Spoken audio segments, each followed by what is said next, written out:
যে আমার বিশ্বাস ভাঙলো সে অনেক বিশ্বস্ত ছিল, যে হৃদয়ে আঘাত করলো সে এই হৃদয়ে ছিল, যে আমার ভালো থাকাটা কেড়ে নিল তাকে ভালো রাখাটাই আমার উদ্দেশ্য ছিল।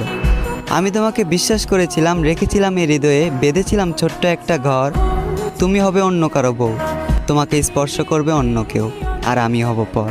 আমি ছিলাম না স্বার্থপর, আমি ভালোবেসেছি তোমাকে বিনা স্বার্থে। তুমি ছিলে আমার গভীর রাতের প্রতিটা মোনাজাতে। আমি প্রতিশোধ নেব না, কারণ তুমি আমার শত্রু ছিলে না। আমি দেব না অভিশাপ, করব না অভিশাপে অভিশপ্ত। মন থেকে ভালোবেসেছি, তাই মেনে নিয়েছি। এতটুকু দুঃখ আমার প্রাপ্য। ভয়ঙ্কর ছিল তোমার আচরণ, ভয়ঙ্কর ছিল তোমার শেষের পরিবর্তন।